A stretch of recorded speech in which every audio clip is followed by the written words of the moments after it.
기가 막힌 일이 인생의 연속이라고 하지만 제게도 참 기가 막히고 재미난 일이 생겨 이렇게 여러분들을 찾아오게 되었습니다.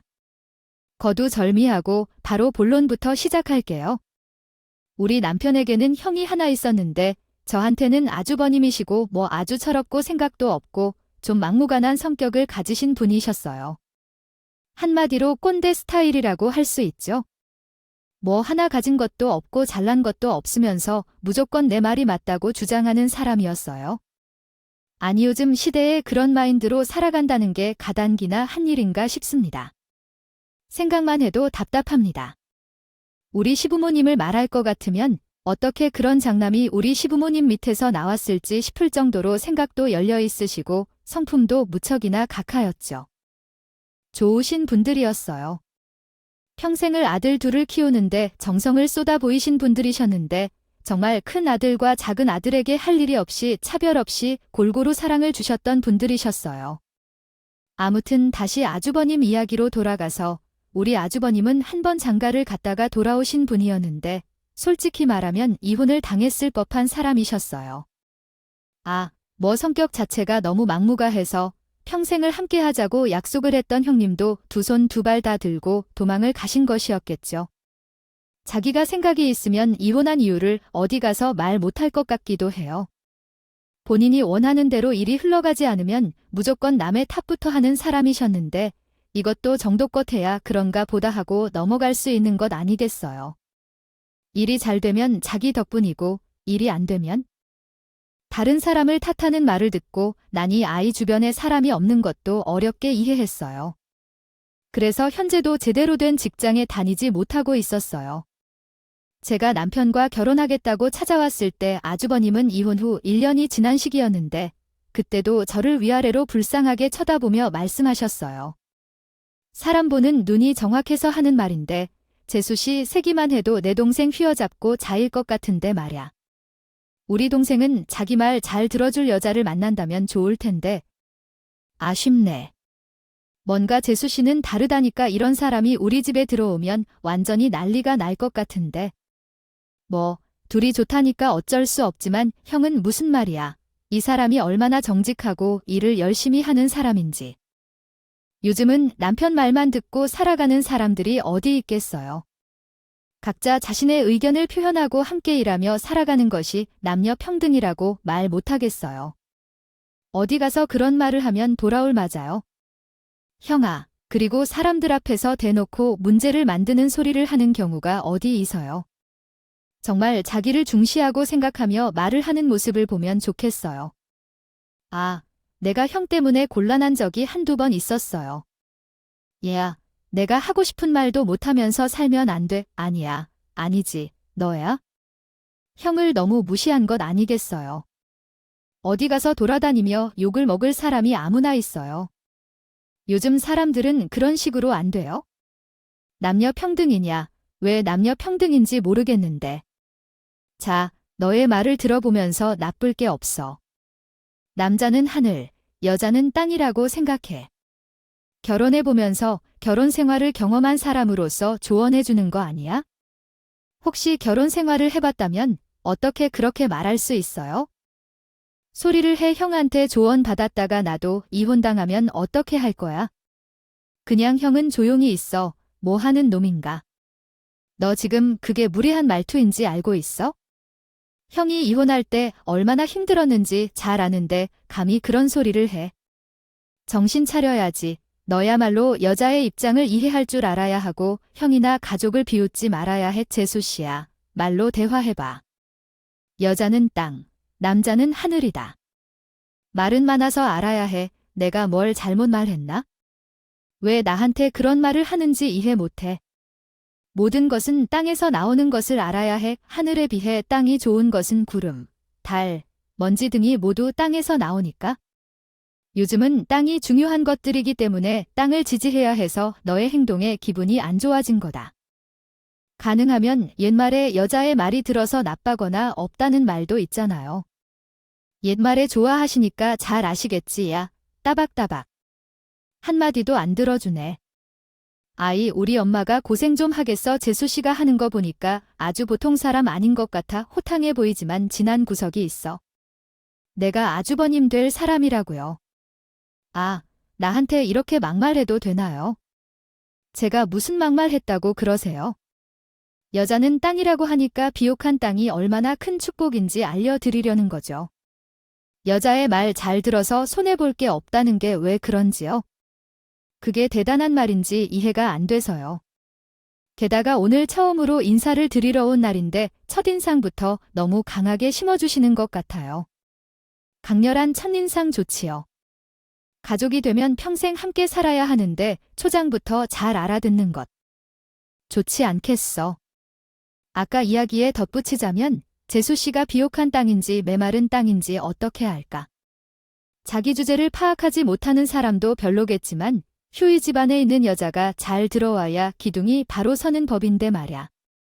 내가 이런 말을 해서 상처를 준다는 건 아니지. 우리 솔직하게 이야기하면 좋잖아. 나는 내 말이 다 맞다고 생각하는 사람이라 재수 씨가 계속 내 말에 반박하면 얘기가 더 길어질 것 같은데. 한번 해볼래? 형아, 진짜 왜 이래? 남의 결혼이 파탄 날 것 같아. 그러는 형이 얼마나 대단한 여자를 만났기에 이혼을 당해서 이러고 살고 있는데 정신 차려. 제발, 형이 집에서 놀고 먹고 있으니까 부모님도 답답하시겠지. 이혼 당한 충격이 클 거 알겠는데 언제까지 백수로 살아야 할까? 수는 없는 거잖아. 아, 돈을 왜 자꾸 끼어들어서 내 탓을 하고 그러냐? 아, 나 이게 보자 하니까 위로 아래도 없이 자꾸 대들어 무슨 말을 그렇게 심하게 하냐?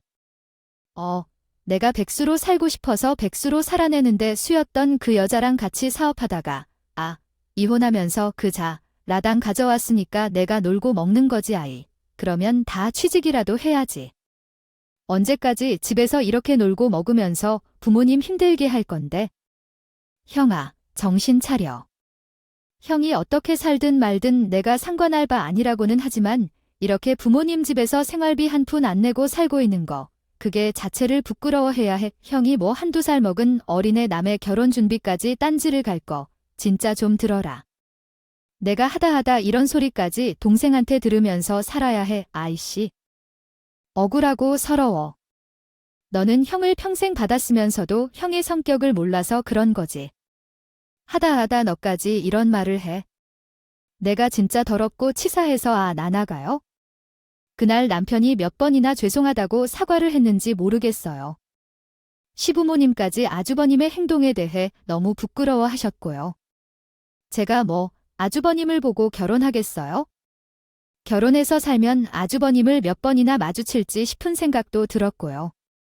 아주버님은 첫 만남에서 보여준 대로 정말 난관이 많은 사람이었지만 그래도 계속 끼워 맞추면 나한테 덜하겠지 싶어서 그랬었어요.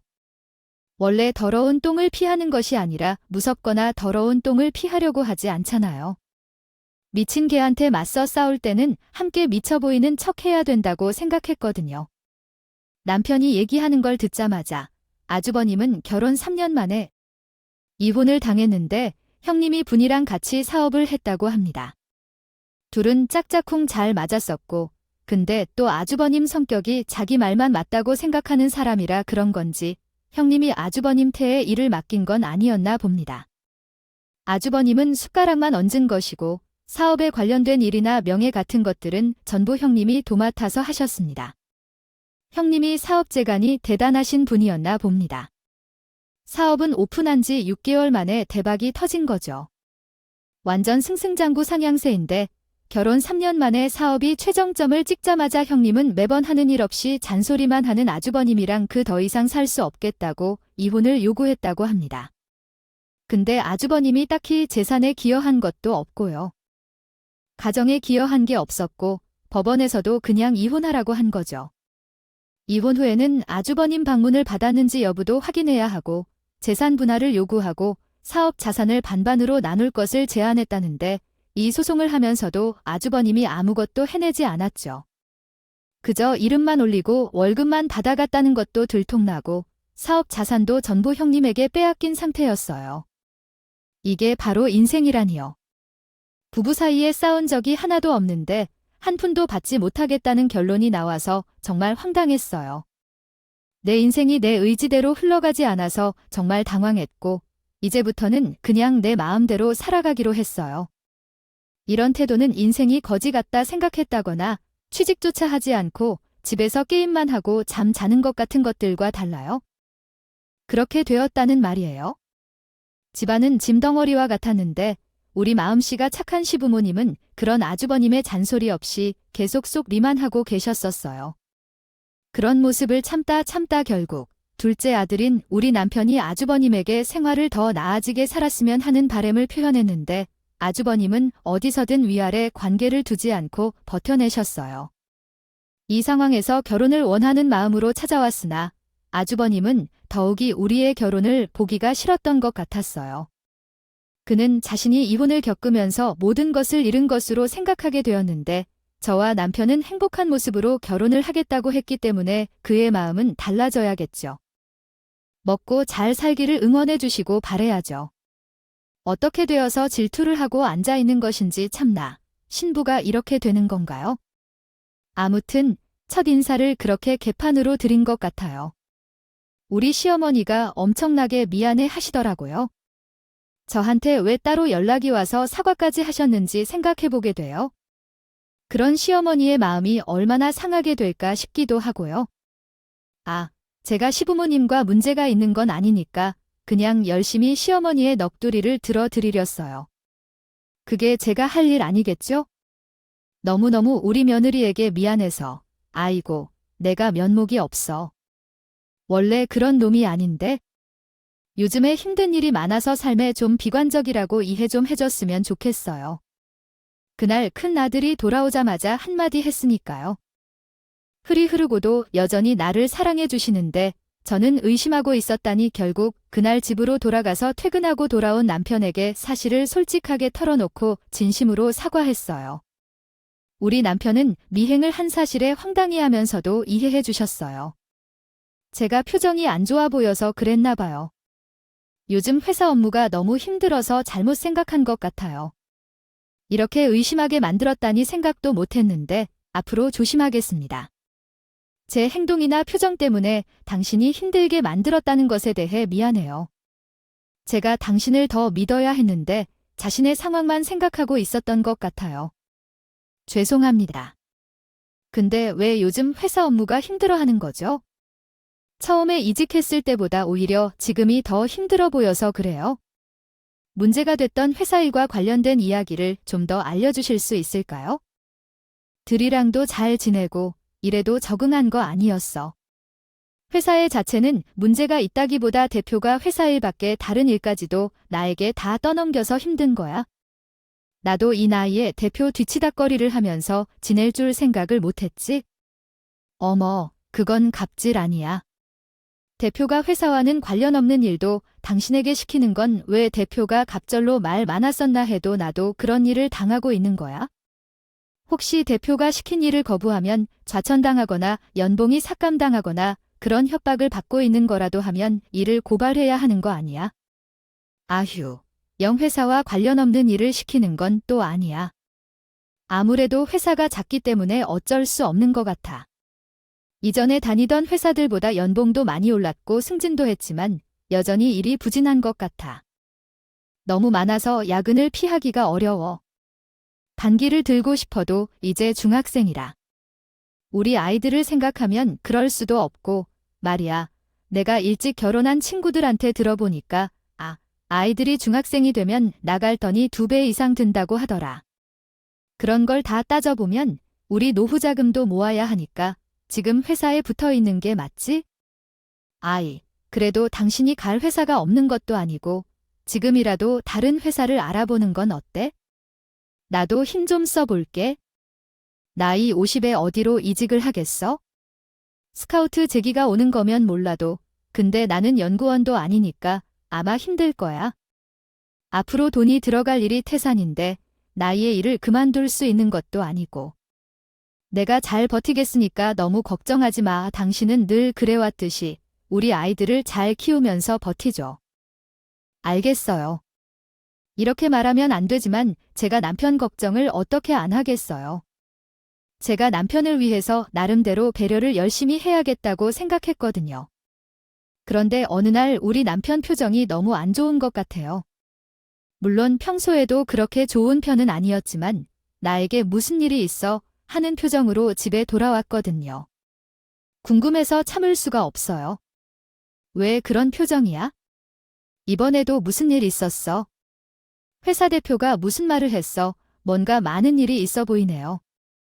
대표가 억지로 처리해달라며 프로젝트에 참여하자며 거래처와의 계약을 많이 어mit겠는데 단가를 엄청 낮춰서 거래처 계약을 맺으라는 요구를 하는 거야. 그 일 말야. 주문했다면 말을 안 해야지만 만약 단가를 낮추지 않으면 제 연봉에서 차액을 빼겠다고 한 것은 아니겠지만 대표가 말한 단가가 매우 높은 가격인 것 같아서 내가 생각해도 괜찮은 가격이라고 생각하는데 이건 연봉을 억지로 삭감하겠다는 이야기나 다름없는 것이라는 거지. 남편은 한숨 돌리며 얘기하고 있었는데 듣고 있는 나는 얼굴이 붉어진 정도로 화가 나더라고요. 이게 말이 되는 손가락입니까? 거래처와의 거래 단가를 낮추지 않으면 남편의 연봉에서 그 차액을 빼겠다는 말이 상식적이지 않은 말이잖아요. 그 이야기를 듣고 기분이 화가 나서 너무 놀라더라고요. 그게 말도 안 되는 소리야. 아니, 이건 너무 불공평한 일이야. 연봉을 삭감하겠다는 건 아니고 거래 차익을 빼겠다는 말인데 이건 뭐 회사를 함께 운영하기 힘든 것 같아. 이러면 안 돼. 우리 고용노동부에 신고라도 해야겠어. 가만히 넘어갈 순 없어. 그건 쉽게 되는 일이 아니야? 신고하면 누가 했는지 소문이 퍼질 텐데 회사 대표가 그러더라고 했어. 고용노동부에 신고할 거라는 사람이 몇 명이나 됐었는지 여기서 불나간 사원들은 동종 취직할 수 없게 만들 거라고 해. 회사에 있는 남편이 이직을 할 수 있었던 건 남편이 평생을 소속된 분야에 헌신해서 그랬다고 했었죠. 이 중소기업은 신소재 모직을 개발하는 회사인데 우리 남편이 화학섬유 전공은 아니었지만 연구원으로 일해본 경험이 있어. 높은 소재 이해와 부자재의 거래처에 대한 지식이 풍부했어. 계속 이 분야에서 일을 했었거든. 그만큼 남편의 발도 넓었었다. 인맥 운운하면서 문제를 크게 만들면 다른 업계에 취직 못 시키겠다. 그렇다고 내가 대기업에 날 갈 수 있겠냐 무시를 했다는 것은 아니겠죠. 사실 우리 남편이 지금 나이에 아직 대기업 문턱도 못 밟아봤다는 것은 갈 가능성이 없다는 것은 맞는 소리였지만 신소재 분야는 알다시피 연구력과 기술력이 전부예요. 회사를 창업한다 해도 초기 투자 비용이 엄청나게 들어가게 되거든요. 남편은 기가 확 죽은 거죠. 대표는 갑질을 하지 않는데 그렇다고 더럽고 치사하지 않으니까 그만둘 거예요. 말도 못하고 있는데 아이들은 점점 돈이 들어갈 일이 많지. 여보, 지금이라도 내가 취직할 자리를 알아볼 테니까 당신은 당신이 하고 싶은 걸 하고 살자. 더럽고 치사하면 놓고 다른 걸 하면 될 거잖아요. 그럴 수 없지? 아 참, 내가요. 가장이기도 하고 또한 나 또한 그런 이유로 쉽게 이것을 포기하고 싶지 않아. 내가 평생을 바친 일이니까 당연한 것 아니겠어요? 여기서 잘 버티면서 인정받겠지만 스트레스로 인해 먼저 말라가는 남편을 보는 것은 쉽지 않았어요. 사내 진미의 맛있는 음식들로 보양식을 차려주고도 스트레스로 빠지는 살을 막을 수 없었더라고요. 그때부터 남편이 회사에서 어떤 문제가 있었는지 말을 해주며 메모를 시작했어요. 아이들을 키우면서 바빠서 남편과 대화를 못할 때도 있었지만 남편은 대표와 거래처 단가 문제를 잘 해결했는지 한동안 괜찮아 보였어요. 그러던 어느 날 저에게도 좋은 기회가 찾아왔어요. 이전에 일하던 회사 사람들과 꾸준히 연락을 하며 만나 지냈었던데 우리의 친한 후배 중 한 사람이었어요. 한번 팀을 맡게 되면서 상급자가 나에게 복직을 할 생각이 없느냐고 물어보았어요. 선배는 아직도 블로그를 운영하고 있어 솜씨가 여전히 뛰어나 보이더라고요. 그래서 글을 읽고 선배를 떠올리며 댓글을 남겨주었고 선배가 반가워하며 맞다고 답변해 준 걸 보고 이게 내가 하고 싶은 일이라고 생각했어요. 이제 다시 돌아와서 함께 할 수 있는 팀이 있으면 정말 좋겠다고 생각하며 예전처럼 몸을 쓰지 않아도 되고 선배에게 맞춰 일할 수 있다면 좋겠다고 생각했어요. 아이들도 점점 자라가고 있어 초등학년이 하고 있으니 학원 다니는 것에도 문제가 없는 상황이고 이 기회를 놓치기 싫었어요. 게다가 남편이 일이 힘들 때이기도 하니까 제가 남편을 도울 수 있고 금전적 부담도 덜어줄 수 있어 좋겠다고 생각했고 남편에게 본심으로 복직을 하고 싶다고 이야기했습니다. 이야기를 했는데 남편은 제 의사를 존중해 주었어요. 특히나 우리 시어머니가 무척이나 좋아하셨죠. 아이 복직을 하려고 생각 중이라고 어디 받아주는 곳이 있다고 연락이라도 온 게야? 그래, 내가 그동안 너한테 돈 벌어 오란 소리 한 번도 한 적 없었잖아. 그게 단이가 부담을 가지게 될까 봐서 그랬던 건데. 아, 좋은 제안이 왔으면 받아들이는 것도 맞다고 본다. 거의가 혼자 너무 생활비 부담을 가지는 것 같아서요. 아이들 학원비라도 보탤 수 있으면 좋을 것 같기도 하고. 거기다가 제가 같이 일했던 후배가 먼저 제안을 해줬는데 제 스케줄에 맞춰 주겠다고도 하고 조건 자체는 좋은 것 같아요. 저도 오해. 일을 쉬워서 연봉은 최적 있지만 그래도 그게 어디예요.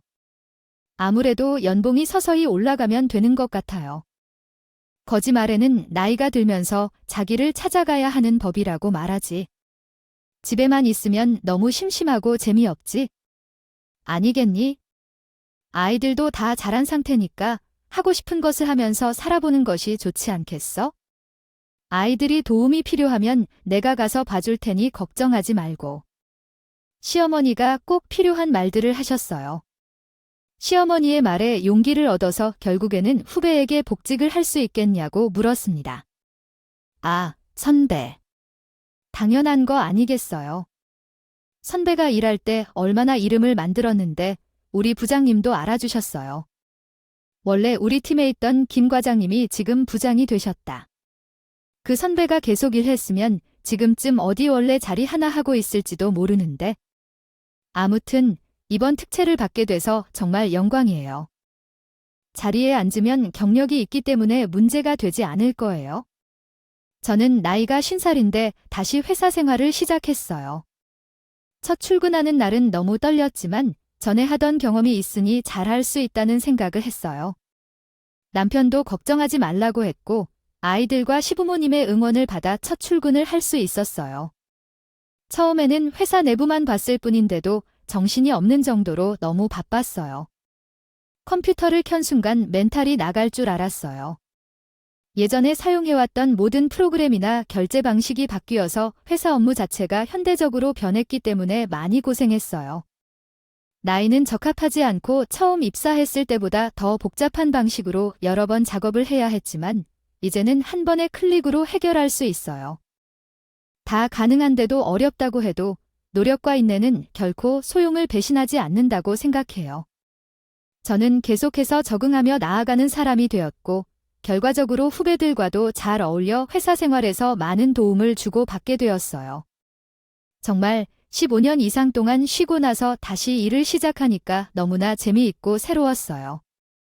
그래서 매일 꾸준히 사회생활을 함으로써 사람의 인성이나 사회성 발전에 도움이 된다고 생각되어요. 사람들과 소통하며 만나는 것이 즐겁게 느껴졌어요. 육아 중에는 동네 아이들과 친구 엄마들이 제 최선이었고 아이들의 대화 위주에서 이야기를 나누다가 이제는 제 삶에 관해 이야기를 나누게 되니까 정말 기쁘네요. 저는 정말 열심히 일하고 있습니다. 어느 날 남편이 조심스럽게 물어봤어요. 요즘 회사 일이 많이 바빠서 다음 주 금요일 시간 괜찮아. 시간이 괜찮다면 나한테 좀 내어줄 수 있을까? 나는 취직한 기념으로 데이트 신청하는 건가 싶어서. 아이, 왜 나한테 그래? 표정이 갑자기 왜 그래? 라고 했죠. 남편은 무슨 이유인지 웃겨서 말했어요. 회사 대표님 환갑잔치가 금요일 저녁에 열릴 거든. 환갑잔치에 내가 왜 와? 회사 대표님이 나오라고 콕 집어서 그랬대. 사실은 엄청난 환갑잔치를 열 생각으로 진행할 생각이라네요. 회사 직원들이 생각보다 많지 않아서 직원들 모두와 가족들이 함께 참석할 예정이래요. 부인들을 다 데리고 오라고 하더라도 자식들까지 같이 오기에는 적절한 자리는 아닌 것 같아서 모두에게 부인들을 데리고 온다고 하기에 더불어 함께 갈 수 있는지 물어보려고 하는 것이지. 다른 직원들도 모두를 데리고 오지만 나만은 좀 더 빨리 가고 싶어서 그런 거야? 그렇구나.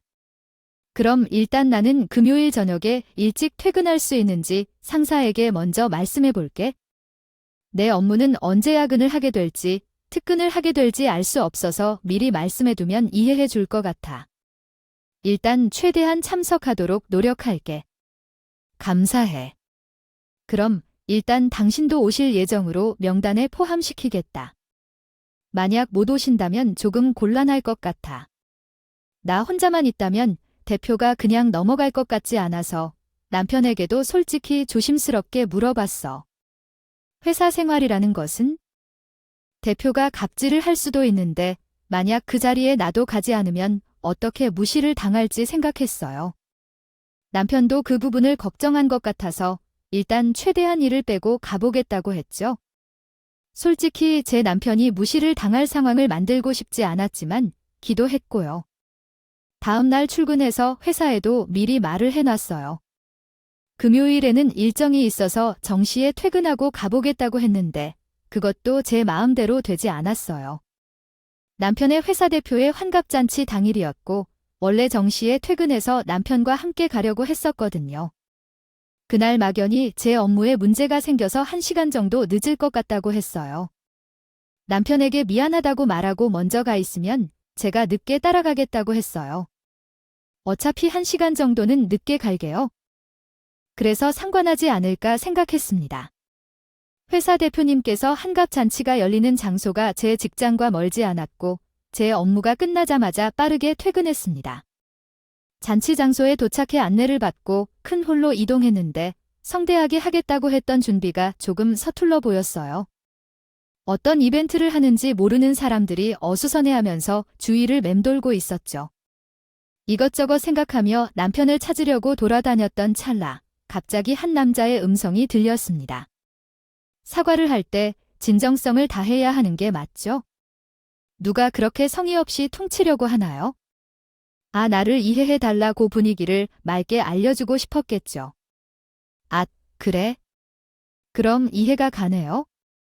어찌나 목소리가 크던지 홀 전체가 울렸습니다. 사람들 사이로 비쳐들어 보니 가운데에 우리 남편이 무릎을 꿇고 있고 그 앞에 흰머리에 양복을 입은 사람이 서 있었어요. 회사 대표로 보이더군요. 당황해서 어떻게 행동해야 할지 모르겠었어요. 환갑잔치에서 대표가 울렁거리며 소리를 질렀고 우리 남편이 어떤 실수를 저질렀는지 의심스러워서 눈치를 살피고 있었죠. 나는 분명히 가족들을 다 데리고 왔다고 말했는데 왜 대표는 나를 불러내지 않았느냐며 물었어요. 놀라서 밖으로 뛰쳐나갔습니다. 대표의 이야기를 듣고 나니까 내가 오지 않아서 남편이 무릎을 꿇고 있어야 하는 거라고 생각했나 봐요. 참으로 어처구니 없네요. 제가 황당했어요. 이 사람은 제 남편인데요.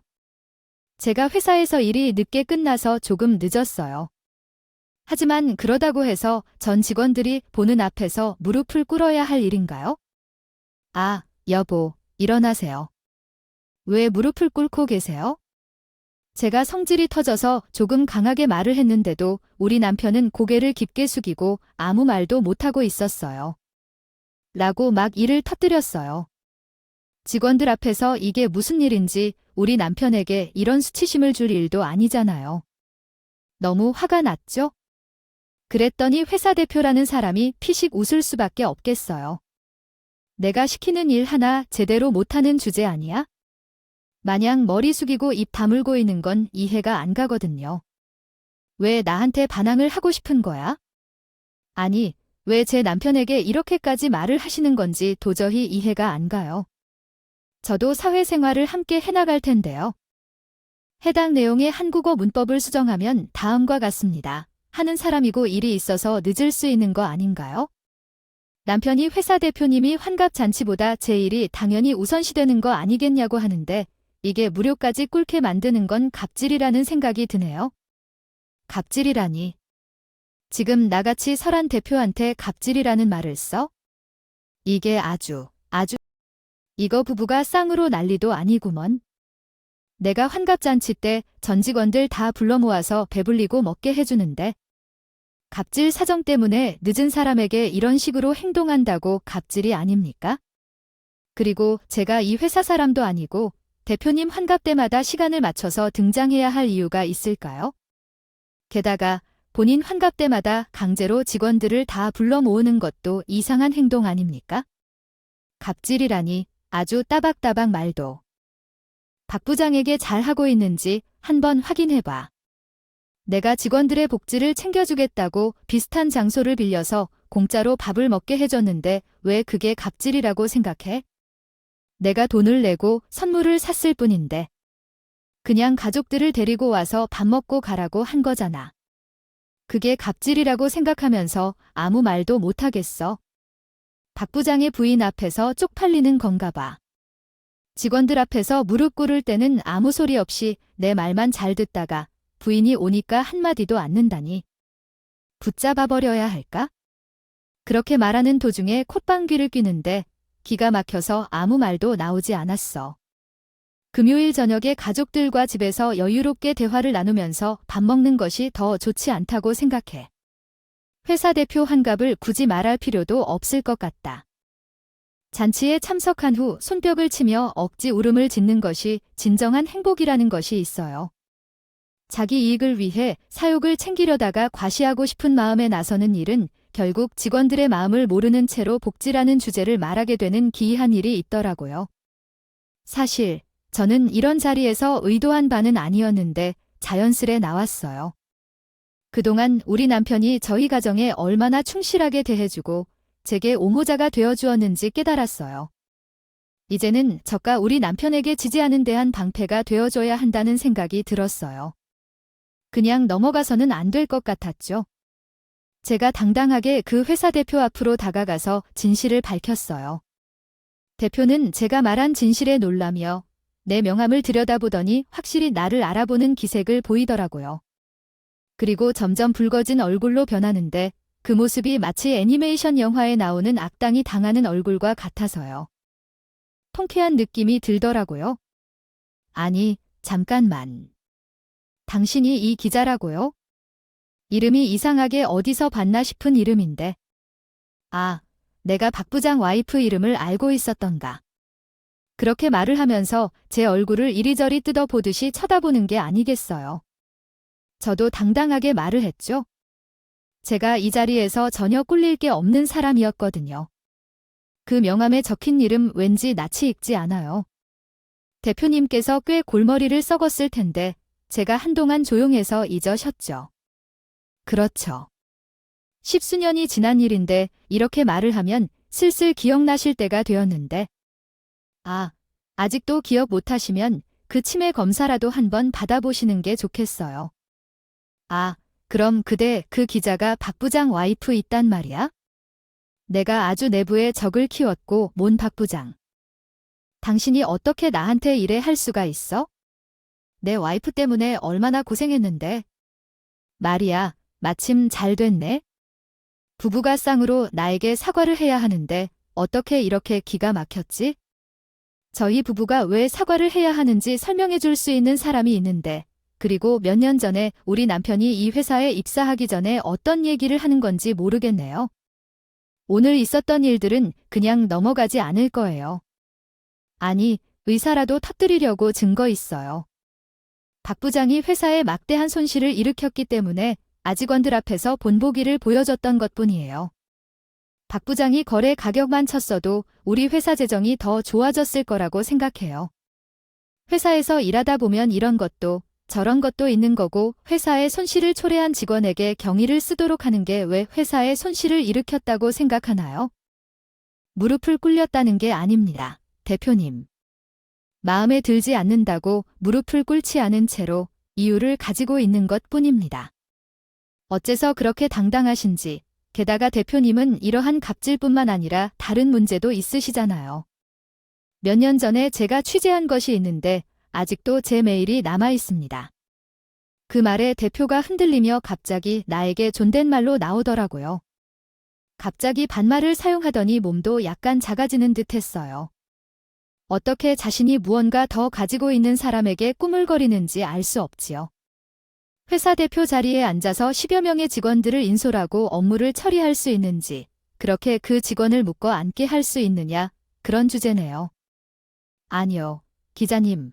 무슨 집안에서 무슨 업화심이 남아 계시는지 모르지만 그때 일을 여전히 회상하고 계셔 역에 틴텐 치는 것 같습니다. 솔직히 다른 중소기업들도 하나같이 똑같이 대가를 받으면서 돈을 버는데 왜 저만 이런 일이 발생하는지 잘 모르겠습니다.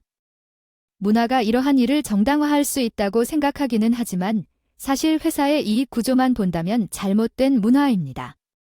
더군다나 세습 과정에서 상습적인 탈세와 정부 지원금을 받아 챙기려는 거짓 이력까지 추가된다면 파장이 크지 않을까요? 대표님의 아드님까지 돈으로 군대 면제를 받은 사실도 있습니다. 증거가 있다고 우리 아들이 무슨 십자인대를 건드려서 면제를 받았다거나 그런 일이 있었다면 어쩔 수 없이 다친 것도 아닌데 못 간 것도 다 거짓이거든요. 이것은 명예를 손상시키는 무역제도가 없었던 때의 얘기인데 왜 말이 안 되는 소리를 하고 있는지 이해할 수 없습니다. 이것이 다 전에 있었던 일이라고요. 지금 다들 잘 묵고 잘 살고 있지만 왜 그러십니까? 기자님, 혹시 돈이 필요하세요? 부장한테 갑질한 적은 없지만 기분이 나빴다면 과잉이겠네요. 기자님도 돈이 필요해서 일하는 거면 별도로 이야기합시다. 지금 제 커리어에 흠집이라도 내려고 하는 건가요? 돈은 늘 필요하겠지만 더러운 방식으로 탈세하고 직원들을 부당하게 대우하며 번 돈을 호식한다는 게 제게는 맞지 않습니다. 솔직히 대표님이 쌓은 그 돈들도 전부 불법 섞인 돈들이에요. 저는 그런 돈을 받아들여 타고 올라가고 싶지 않아요. 그러니까 원래부터 제가 기자 생활을 오래 해왔습니다. 대학에서 언론정보학을 졸업하고 기사 공모전에서 상을 받아 바로 신문사에서 취직을 했어요. 그때부터 승승장구한 타입이었는데 제가 꽂혀있던 분야는 사회경제 분야였죠. 혹시 대기업에 세습해서 번 돈 좀 못하시냐고요? 문화 세금 이슈가 꽤 있었던 때였습니다.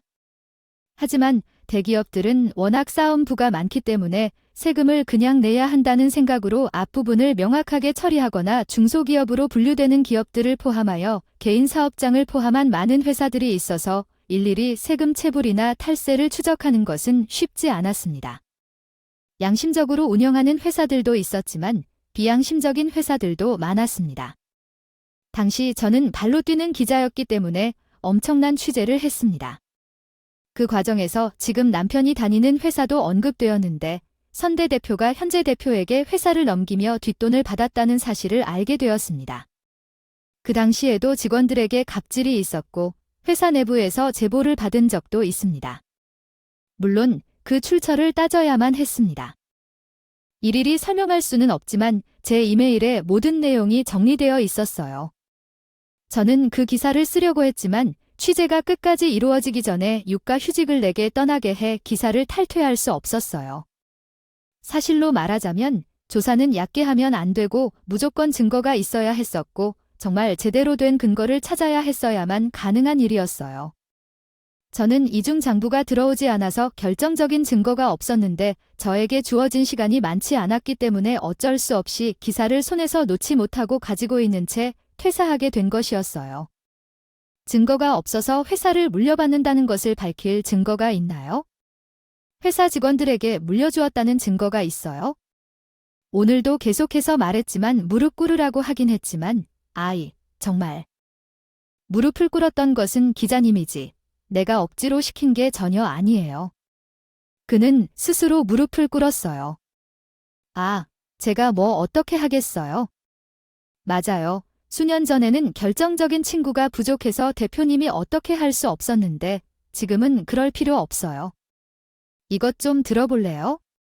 그래서 나는 휴대폰에 녹음된 파일을 대표가 지날 때 단상에 올라가서 마이크 단자에 연결해서 틀었어요.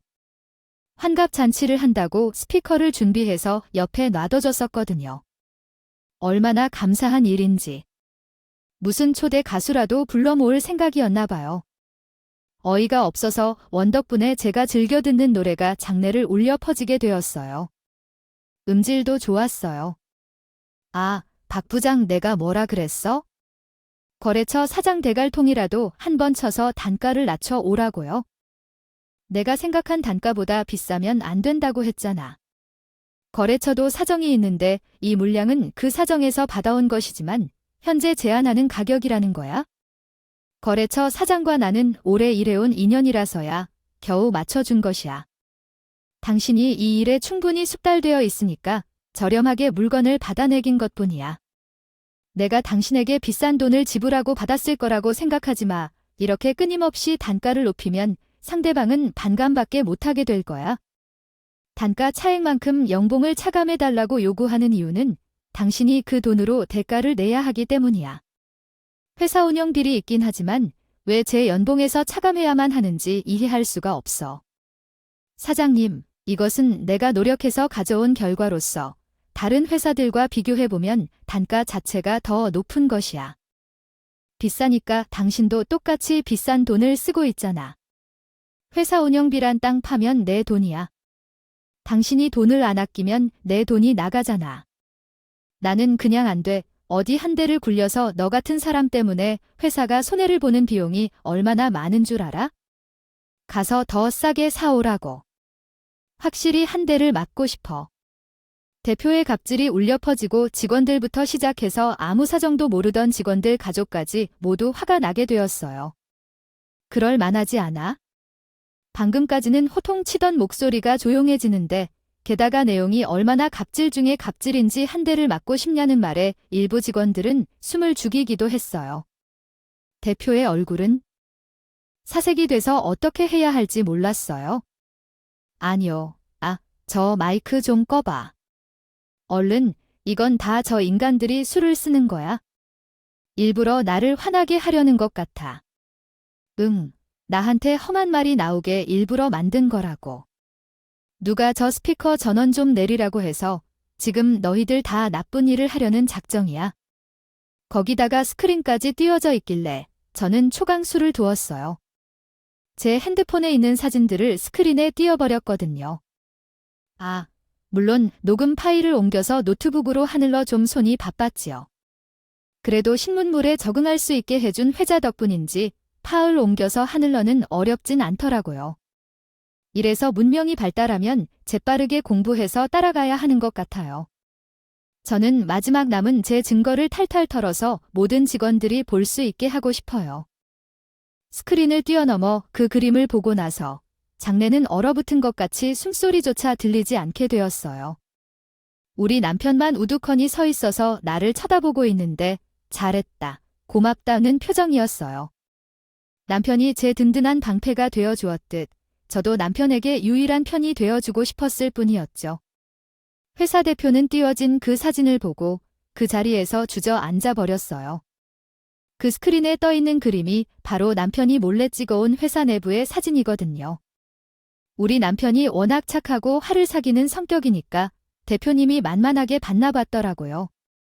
남편에게 가끔 대표실에 있는 물건을 가져오라고 시켰는데 그때 우리 남편이 그 내부 장면을 알게 된 거예요. 대표가 모르게 한 장, 두 장 몰래 찍어서 나중에 고발할 생각인가 봅니다. 가지고 있던 것이었죠. 제가 이걸 어떻게 손에 넣게 되었느냐 궁금하시죠? 환갑잔치를 한다고 보낸 초대장에 대표 얼굴이 떡하니 찍혀 있었는데 아이 사람이 너무 낯이 익는 거예요. 사실 세월이 좀 지나서 긴가민가 하긴 했는데 제가 결혼하기 전부터 몇 년이나 취재했던 사장들 얼굴 중 하나인데 기억을 못하겠어요. 여보, 당신 회사 대표 얼굴이 참 나시네. 혹시 당신은 회사 중간에 이름을 바꾼 거야? 회사 이름이 내가 알고 있던 회사 이름이 아니라서. 맞아. 내가 이직하기 몇 년 전에 이름을 한번 바꿨다고 하더라. 이름이 너무 구식 이름이라 신소재 개발이 그 신식 이름으로 하는 게 좋을 것 같다고 말이야. 저는 바뀌기 전 이름만 알고 있었거든요. 그러니 제가 하고 있던 취재한 결과가 이어지고 있다는 생각을 못했는데 남편에게 이야기부터 시작해서 장부 녹음 파일까지 듣고 생각을 고쳐먹게 되었어요. 저는 가지고 있던 이메일을 열어서 취재한 내용들을 고스란히 건질 수 있었고요. 이번에 아주 좋은 기회로 다시 신문사에 복구하게 되었거든요. 첫 기사로 어떤 것을 내보내야 반응이 화끈하게 올까 고민을 많이 했었는데, 이렇게 보기 좋게 굴러들어올 줄이야 누가 알았겠어요. 회사 대표의 세습, 탈세, 횡령, 갑질까지. 복구하게 된 이후 화려하게 제일 첫 기사로 내놓기 좋은 건수 아니겠어요? 제가 누구보다 화나도록 웃으면서 이야기하자 주저앉았던 대표가 오열을 하면서 저에게 싹싹 빌더라고 하면서 그렇게 위풍당당하게 우리 남편에게는 무릎을 꿇으라고 소리를 치던 대표가 제 앞에서 주저앉아 손이 발이 되게 비는 모습을 보니까 참 이렇게 쉬운 손과 질이나 하지 말지 하는 생각도 들었고요. 우리 회사가 이런 구설수에 휘말려서 망한다면 어떡할까? 정부 지원금을 받아 챙긴 것을 뱉어낼게. 세금도 내가 빚을 내서라도 뱉어낼 테니까. 이런 것을 기사로 올리지 말아줘. 여기 있는 사람들은 좀 봐. 다 천사 자식들 있는 몸인데. 우리 회사가 망하면 이 사람들을 어떻게 할까 글쎄요. 누군가의 가족이라는 걸 알고 있었으면서도 그렇게 해드신 거예요. 직원들을 소중히 생각하는 게 진심이 아니었나 보다. 지금도 겨우 모면책으로 하는 말이 직원들은 어디로 가냐. 이딴 소리야.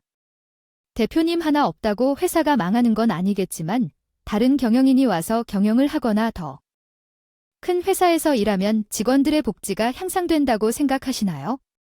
우리 아버지의 시절부터 전해져 내려온 것인데 내가 망쳐서는 안 되겠죠. 박 부장, 제가 승진도 시켜주고 연봉도 높여주겠습니다. 더 이상 갑질하지 않을 거예요. 갑자기 나서면 사람이 아니게 됩니다. 우리 직원들과 가족들처럼 잘 다뤄줄 거예요. 회사가 망하면 부장이나 기자님 둘 다 좋지 않은 상황이니까 왜 그런 상황에 놓이고 싶나요? 어차피 능력 있는 사람들이면 데려가겠죠. 대표님도 직원들에게 갑질하면서 기분 좋아할 때 가끔 해보겠어요. 기자가 얼마나 힘든 직업인지 알고 계신 분이 왜 그런 얘기를 하시나요? 아니, 박 부장, 와이프가 기자인 줄 알았으면 제가 그렇게 해야 했을 텐데요. 끈질기게 물건을 얻는 사람이라고 생각했었는데 아니에요? 내가 잘못했다는 노인은 제가 이렇게 빌면 받아주고 용서해줄 줄 아는 미덕도 있어야지 생각해요. 이미 끝난 일이라서 제가 이미 초구를 넘겼거든요. 다음 주 최종 확인이 나오지 않으면 어떤 의미로 망연자실해 아무것도 못하겠네요. 직원들은 모두 다 감탄의 소리를 내뱉고 일부는 욕을 섞어서 뱉는 사람들도 있었어요. 회사 대표는 그런 모진 말들을 듣고도 멍한 표정으로 뒤돌아서는 나를 바라보았어요. 그래서 고개를 숙이고 우두커니 있는 남편의 팔을 잡고 나왔어요. 그 다음 주 월요일에 기사를 탈감해 달라는 말에 저는 마지막 순간에 모든 증거를 꺼내어 고발하는 칼럼 형식의 기사를 썼고 남편은 당당하게 사직서를 내밀었지요. 솔직히 이런 상황까지 겪게 되다니 어떻게 그 회사에 머물러 있을 수 있겠어요? 동종업계로의 이직이 어렵겠지만 확신했던 회사 대표는 갑질과 탈세로 재판을 받게 되었고 우리 남편은 그 이후 이력서를 많이 돌리고 제가 취업하겠다며 열정적으로 나서 덕분에 성공했어요. 연봉은 동결되었지만 그건 괜찮아요. 이전 회사 대표는 범죄 사실이 많아서 지금도 재판이 진행 중이고 앞으로 2년 정도는 더 걸릴 것 같아요. 저희 부부는 검찰 측 증인으로 한 번 출석한 적도 있었어요. 색다른 경험이었는데 매우 긴장했어요. 재판에서는 위증 없이 정확하게 증언했고 판사님께서는 공정하게 판단해 주실 것 같아요. 정의는 승리하는 길이니까요. 저와 남편은 앞으로도 아이들이 보기 부끄럽지 않도록 정말 정직하게 일할 것이며 살도록 노력할 예정입니다. 이런 일이 2번 다시는 일어나지 않는 사회가 오길 바라면서 이 글을 마치겠습니다. 제 이야기해 주신 모든 분들께 늘 행복과 행운이 가득하시길 바랍니다.